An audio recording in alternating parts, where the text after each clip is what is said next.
சங்கடங்களை தீர்க்கக்கூடிய நாள் தான் சங்கடஹர சதுர்த்தி நாள். இந்த சங்கட சதுர்த்தி நாளன்னு நாம் செய்யக்கூடிய ஒரு எளிமையான வழிபாடு தான் நம்ம வாழக்கூடிய வாழ்க்கையை ராஜாவிற்கு இணையாக மாற்றும். இந்த மாதம் சங்கடஹர சதுர்த்தி புதன்கிழமை வரதால் இரவு 7 மணிக்கு மேல் விநாயகருடைய படம் அல்லது சிலையை நல்லா தொடச்சி சந்தனம் குங்குமம் வச்சு அவரது வயிற்றில் சந்தனத்தை நல்லா குழைச்சி வச்சு இதில் 1 ரூபாய் நாணயத்தையும் வச்சுருங்க.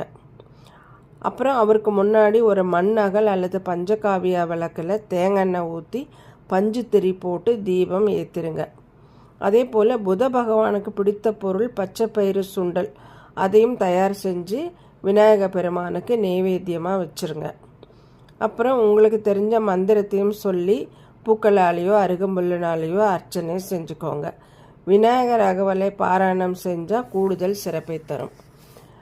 ஓம் கம் கணபதியே நமக அப்படிங்கிற மந்திரத்தையும் மனசுக்குள்ளே சொல்லிக்கிட்டு இருங்க.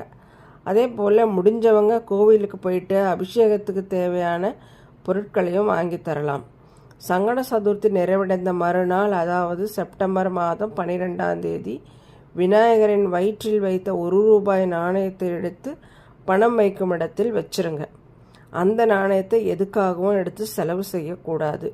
எல்லாவற்றையும் செய்தால் விநாயக பெருமான் அருளோடு புத பகவான் அருளும் பரிபூர்ணமாக கிடைக்கப்பெற்று செல்வ செழிப்புடன் வாழ்வீர்கள்.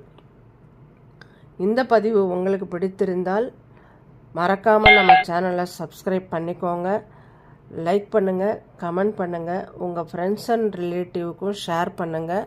நன்றி, வணக்கம்.